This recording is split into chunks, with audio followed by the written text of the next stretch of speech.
Tov, today's daf yomi is Nazir Chaf, Nazir 20, but we're going to start on the bottom of Yutes Samabez. As we discussed the case of Queen Helena Amalka. Who was Helena Amalka? She was a first century queen, and she lived in Kurdistan, and she converted to Judaism, and she was very pious, and the rabbis were machshav of her that they consider her to be a very pious person.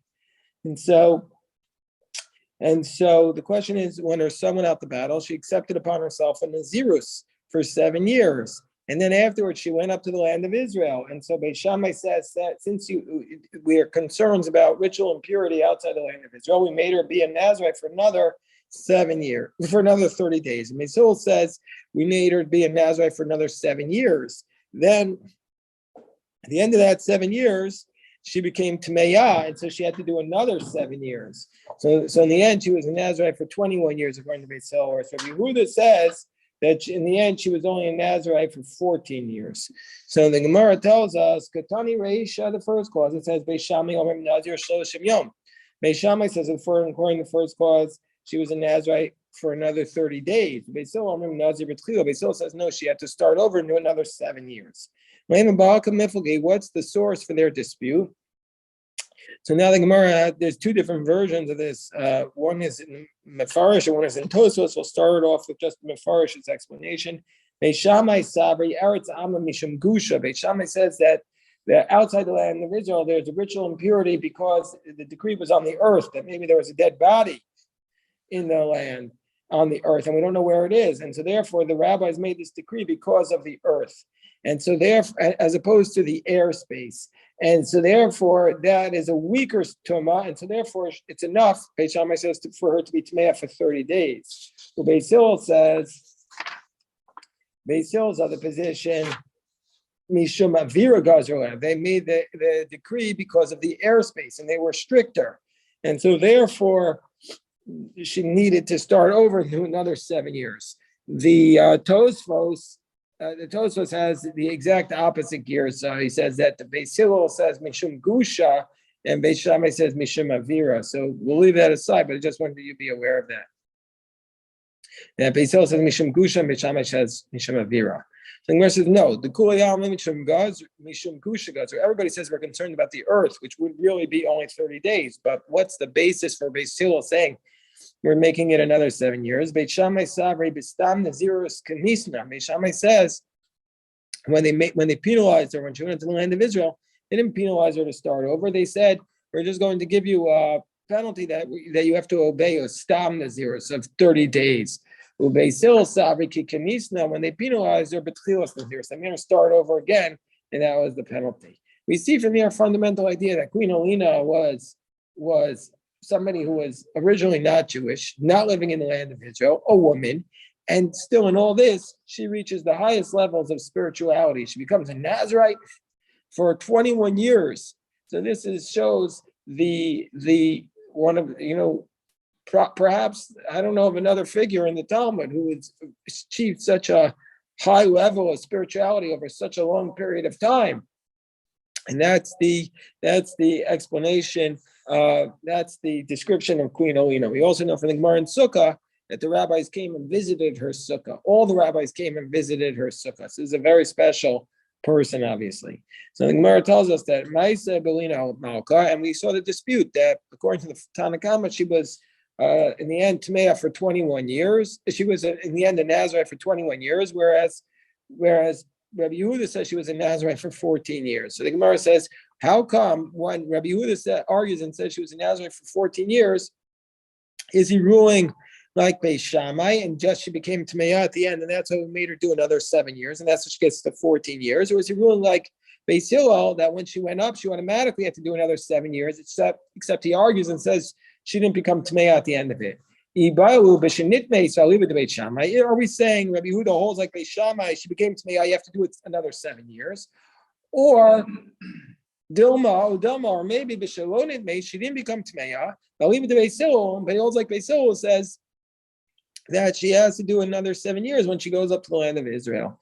So the Gemara says, Tashma, also Arat, that if she goes up to the land of Israel, Beis Hillel, Basil rule Shatei Naziro Sheva Shanim, that she needs to be a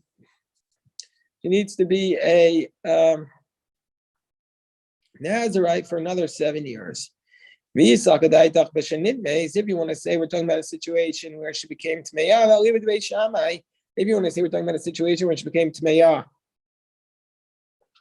and it goes according to Beit Shammai, well, if that's the case, Beit Shammai says when she goes up to the land of Israel, she needs to do another 30 days. Why does it say Rabbi Yehuda says she only has a Nazarite for 14 years? It should say Yudalat Shana B'Shloshim Yom, by the way. It should say 14 years and 30 days.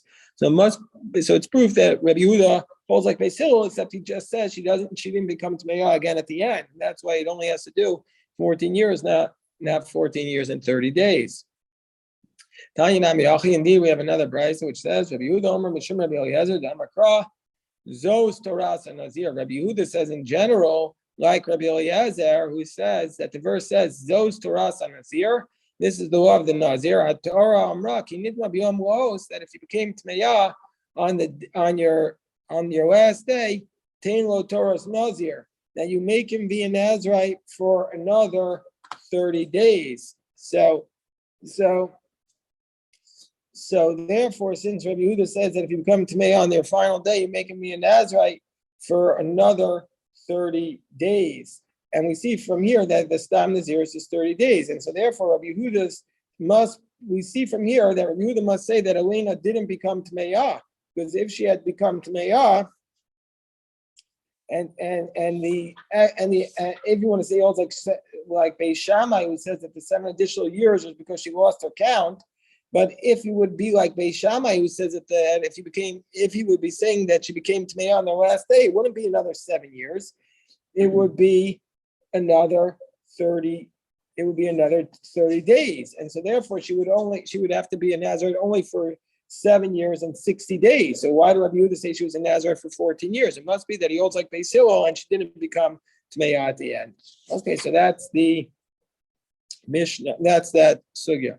So now the Gemara says, the next Mishnah, so if there were 2 groups of witnesses, so a total of 4 witnesses, 2 groups of 2, Me'idos, and they're testifying that this person is a Nazarite, these ones testify, they testify he was a Nazarite for 2 years, and these testify that he was a Nazarite for 5 years. So they're in conflict with each other. So Beis Shammai, they said the 2 groups are contradicting each other.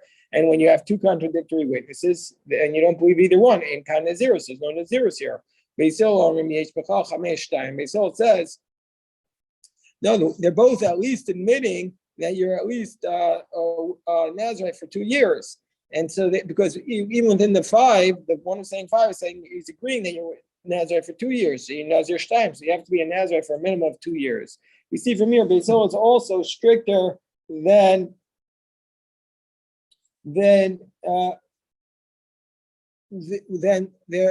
he's also already stricter in this circumstance than Beis Shammai himself. The Rishonim discuss what does the person who makes the vow, what is he himself saying?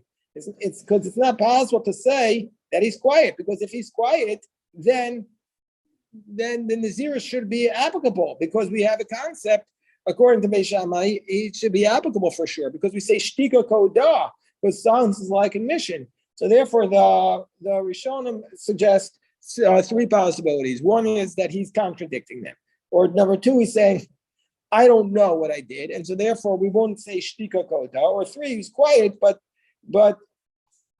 they're contradicting each other and they're arguing, and so therefore in that case we wouldn't say shtika koda.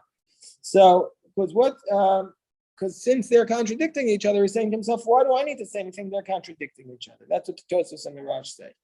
Okay, so now we continue with the Gemara. Our Mishnah is now like the following source. Our Mishnah is not like the following source. Tanya, we learned in the Brayso, Rabbi Shmuel ben Yoshua, Rabbi Yochanan Baruch says, when Nachlaku Beit Shammai Beis Hillel al shtei kidei edem achas omer shtayim achas omer chamesh sheyesh b'klal chamesh shtayim. Rabbi Shmuel ben Yoshua, Rabbi Yochanan Baruch says, no, everybody agrees that if there are 2 groups of witnesses and one says 5 and one says 2, everybody would agree. And in that case, everybody would agree that there is included within the 5 at least 2 years. What are they arguing? Omer shtayim, like the echad omer chamesh. So they're arguing about a different case. They're arguing about a case where one group says 5. So one group says that one of the witnesses says 2, the echad omer chamesh, and one of the witnesses says 5. Because we're talking about one group of witnesses came, and within one of the groups, one of the witnesses says 2, and one of the witnesses says 5. And on the Beis Shammai, we're going to say that testimony is canceled. The Beis Hillel, meaning to say that we're not talking about 2 separate groups. That's what we're arguing about one group of witnesses. Where it's 2 separate groups, everybody would agree that you have at least 2 years. We're talking about where it's one group of witnesses, and where it's just one group of witnesses, and one of them says 2 and one of them says 5. That's why Beis Shammai says you have nothing, because you don't have a testimony. And Beis Hillel says no, you include it because so ever since, excuse me, just a little bit of saying, one group is saying that you have 2 Naziros, one witness is saying you have 2 Naziros, and one of them is saying that you have 5 Naziros. And so therefore Beis Hillel says that for sure if you have 5 Naziros, you have 2 Naziros, and therefore Beis Hillel says you have to do at least 2 Naziros. So that's the case.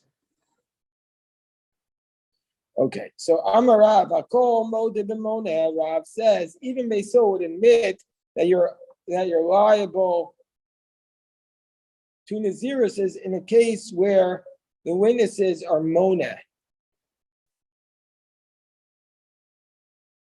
So when witnesses are Moneh Nazirus, meaning to say, the Gemara is going to explain what does it mean by Moneh, but everybody's going to admit in this case, even Beis Hillel would admit that there's no testimony and he's not a Nazir at all, because under these circumstances, it's considered like there's a kasha, like they're contradicting each other on the 2 Nazirios. So Amalei Rav Chama Rav Chisda, Micah Amar, what indeed is Rav saying when he says Moneh? Is he saying Yuema Echad Omer Chamesh Vuoshtayim, or is he saying that one of the Nazirites says, or that one of the witnesses is saying he did 5 Naziruses and not 2? The Echad Omer Shtayim Lo Chamesh, one is saying he did 2 and not 5.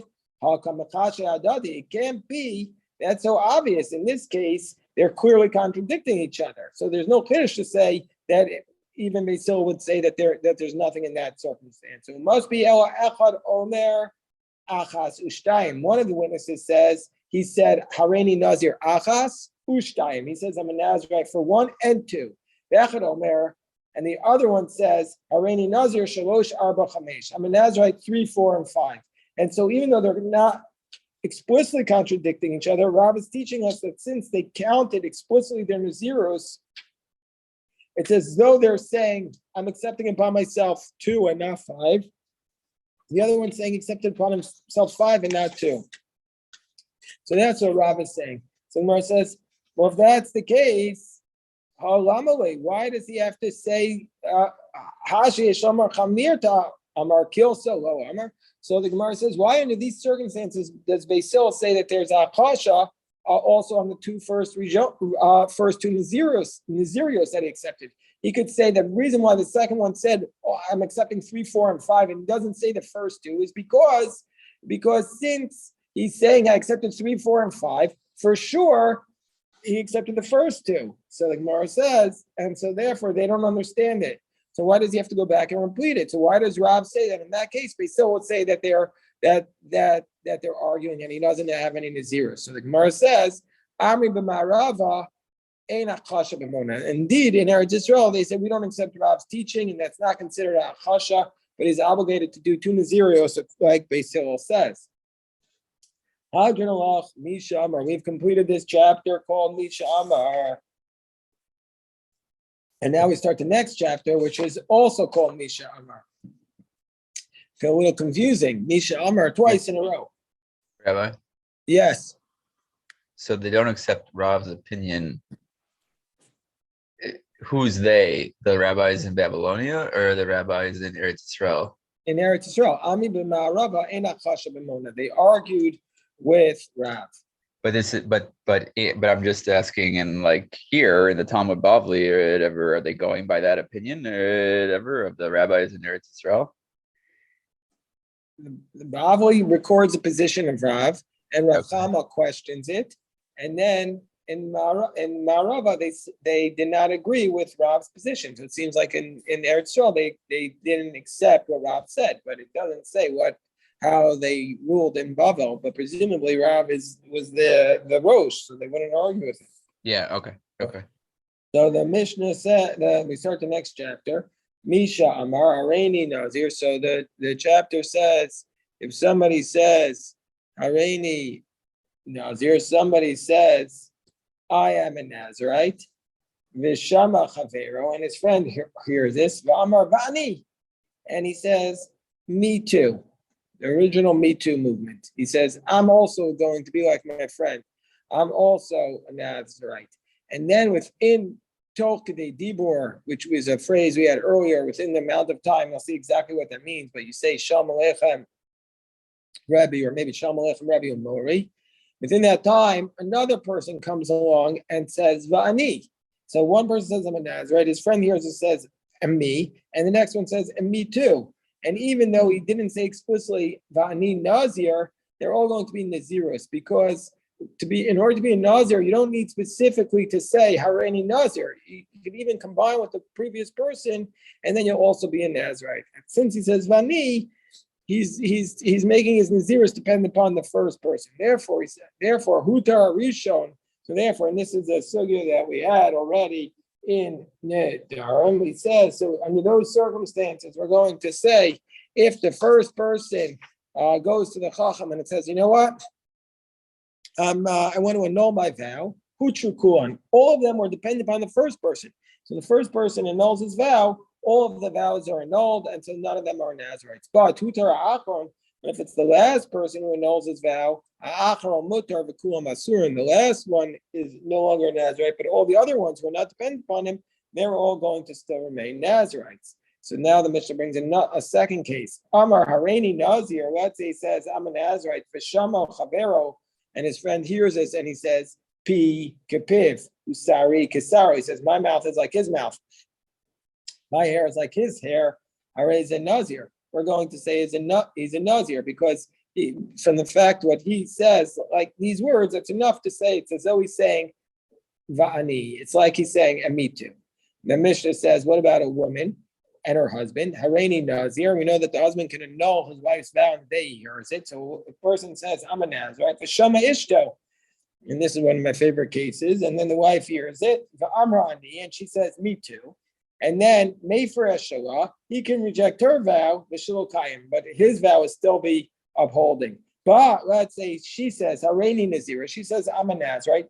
V'shama Bala, and her husband hears this, V'amrani, and then he says, and me, because he can't reject it because it's as though he upheld her vow. But let's say, this is the ironic one that I was talking about. Let's say Hareini Nazir, he says, oh, I'm a Nazirite, and you. He says, I'm a Nazirite, and you're also a Nazirite. So you can imagine the husband and wife, they go to a spiritual retreat center, and they're like, all for drink, they're all worked up, and he says, I'm a Nazirite, and you also. And she says, Amen. She says, yeah.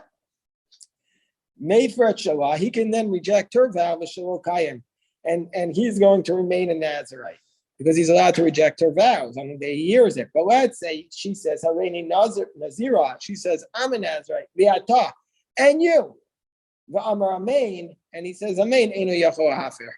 Then he can't reject it anymore because he upheld her vow. So now, those are all the cases. So Yasser Rish Lakish Kamei, the Rabbi Yehuda Nisiya, Rabbi Shlakish was sitting there in front of Rabbi Yehuda Nisiya, the Yasser B'Kamar, and Rabbi Shlakish was sitting there and he said the following. According to the first case where we said, I'm a Nazirite, and the next guy says, and me, and the next one says, and me too, they all have to be done within the time it takes to say, Shalom Aleichem Rabbi or maybe Shalom Aleichem Rabbi Mori, depending on what we say, Tokadei Dibur is. But if somebody says after that time period, he's not going to be a Nazarite. The Kama Tokadei Dibur, what is this amount of time that's considered Tokadei Dibur? Kadei She'elo Shalom. It's the amount of time it says to do a greeting. And so therefore, Rish Lakish says, V'kama Kadei She'elo Shalom. What's the amount of time it takes to do a greeting? Kadei She'omer Shalom Talmud L'Rav. The amount of time it says it takes for a student to say Shalom Aleichem Rabbi.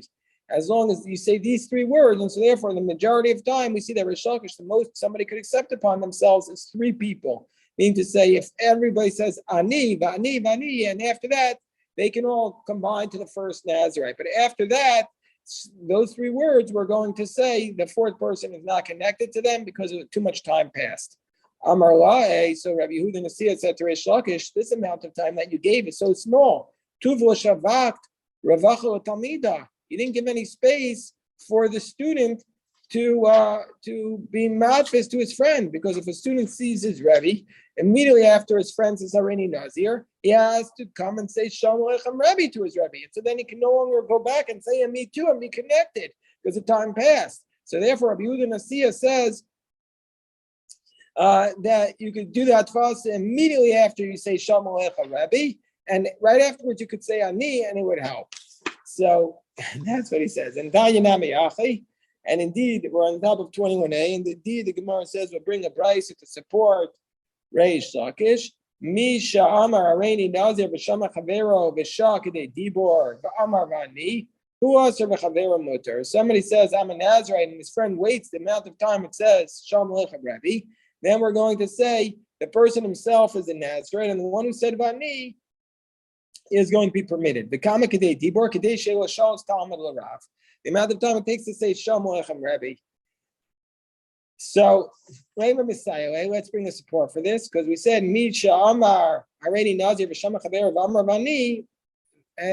So somebody says, I'm a Nazirite, and then his friend hears it and says Va'ani, then all of them are Nazirites. So why does the Tana say only those two people are Nazirites? V'Suro. So is that all? So the Gemara is going to go on, but I want to just, before we step, I want to say there's a very powerful idea. What the Gemara is telling us that if you want to be a Nazirite, we have to give you, and then if somebody says Vani and me too, you have to give the amount of time it takes to say Shalom Aleichem Rebbe. The amount of time it says greetings to your Rebbe. You can't. So what's a Nazirite doing? A Nazirite is somebody who's saying, I want to become a higher spiritual person. I want to become better spiritually. Well, we have to give you the space it takes to say Shalom Aleichem Rabbi, because you can't, it's impossible that you become a higher spiritual person at the expense of disrespect to your Rebbe. That's the basic point. So you always have to be Shalom Aleichem Rabbi, you always have to give that time if somebody wants to do Hatfasa to associate themselves with the earlier Naziris. Okay, we'll stop here. If anyone has any questions, I'm happy to address it.